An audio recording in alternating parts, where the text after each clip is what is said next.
Assalamualaikum warahmatullahi wabarakatuh. Perkenalkan, nama saya Ing Febrianti Latifah dari Prodi Pendidikan Bahasa Inggris. NIM saya adalah 182150193. Di sini saya akan membawakan materi yang berjudul Konsep Dasar Kecerdasan Emosional. Pengertian kecerdasan emosional. Istilah kecerdasan emosional atau emotional intelligence pertama kali dilontarkan pada tahun 1990 oleh psikolog Peter Salovey dari Harvard University dan John Mayer dari University of New Hampshire untuk menerangkan kualitas-kualitas emosional yang tampaknya penting bagi keberhasilan.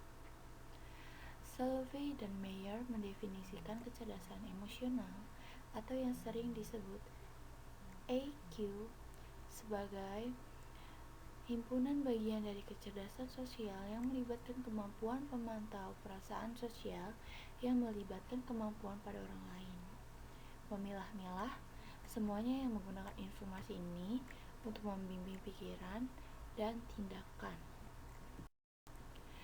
Di sini ada aspek-aspek kecerdasan emosional. Yang pertama adalah mengenali emosi diri. Mengenali emosi diri adalah kemampuan untuk mengenali perasaan sewaktu perasaan itu terjadi. Lalu yang kedua, ada mengelola emosi. Mengelola emosi merupakan kemampuan individu dalam menangani perasaan agar dapat terungkap dengan tepat sehingga tercapai keseimbangan dalam diri individu. Lalu yang ketiga, ada memotivasi diri sendiri. Memotivasi diri sendiri memiliki ketekunan untuk menahan diri terhadap kepuasan dan mengendalikan dorongan hati serta mempunyai perasaan motivasi yang positif, yaitu antusiasme, gairah, optimis, dan keyakinan diri. Yang keempat, ada mengenali emosi orang lain.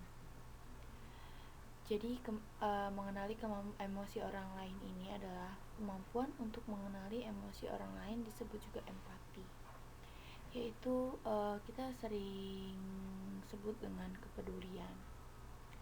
Lalu yang terakhir ada membina hubungan.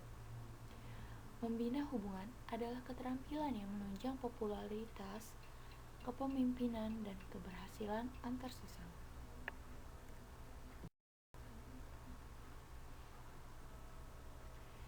Cara meningkatkan kecerdasan emosional. Yang di sini adalah yang pertama, membaca situasi. Jadi sebelum kita menyampaikan sesuatu, alangkah baiknya kita membaca situasi, kepada siapa kita akan berbicara atau menyampaikan sesuatu, seperti itu. Terus yang kedua ada mendengarkan dan menyimak lawan bicara. Dalam kecerdasan emosional, kita harus bisa mendengarkan dan menyimak lawan bicara kita ketika mereka sedang menyampaikan suatu informasi ke kita. Lalu yang ketiga, siap berkomunikasi. Artinya kita siap kalau komunikasi atau informasi yang kita berikan ini akan terjadi dua kemungkinan, antara informasi yang kita sampaikan ini mempunyai timbal balik atau informasi yang kita sampaikan ini tidak ada timbal balik, seperti itu. Lalu yang keempat, tidak usah takut ditolak. Artinya kita menyampaikan suatu informasi berdasarkan tekad yang kita punya, seperti itu. Lalu yang kelima, ungkapkan lewat kata-kata. Dan yang terakhir, bersikap rasional. Di sini ada pentingnya kecerdasan emosional. EQ sangat berkaitan erat dengan emosi manusia. Kita sebagai manusia memiliki kontrol penuh untuk mengatur emosi yang akan kita keluarkan. Hal ini sangat penting dan bermanfaat. Tak hanya berhubungan dengan attitude, kecerdasan emosional juga berhubungan dengan bagaimana cara seorang mengambil keputusan keputusan. Di sini ada alasan tentang pentingnya memiliki kecerdasan emosional. Kalau kita mempunyai kecerdasan emosional, hal yang dimiliki kita yang pertama adalah kita dapat membuat keputusan dan menyelesaikan masalah dengan lebih baik.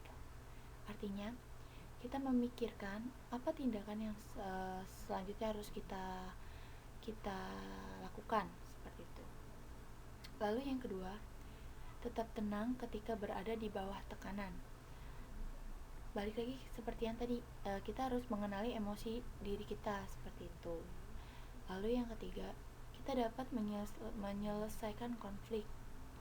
Yang keempat, memiliki empati yang lebih besar atau kepedulian yang lebih besar. Dan yang terakhir, mau mendengar, merefleksikan, dan menanggapi kritik yang membangun. Artinya, kalau ada orang yang memberi masukan kepada kita, masukannya itu kita tampung dan dibuat sebagai acuan atau patokan untuk diri kita dalam memperbaiki diri. Sebaliknya, jika seseorang tidak mempunyai kecerdasan emosional atau IQ-nya rendah, itu akan dihadapkan pada situasi yang pertama, yaitu tidak bertanggung jawab atau playing victim. Artinya, orang itu dalam menghadapi suatu persoalan, dia ini tidak mempunyai rasa tanggung jawab. Yang kedua, memiliki gaya berkomunikasi yang pasif ataupun agresif. Pasif itu artinya yaudah yang gitu-gitu aja, dan agresif ini seperti menyerang, seperti itu. Lalu yang ketiga, dia menolak untuk bekerja secara tim. Jadi dia tuh individualisme, dia tidak bersosialisasi, seperti itu. Dan yang terakhir, terlalu kritis atau tidak mau menerima pendapat dari orang lain. Sekian presentasi dari saya, kurang lebihnya mohon maaf. Wassalamualaikum warahmatullahi wabarakatuh.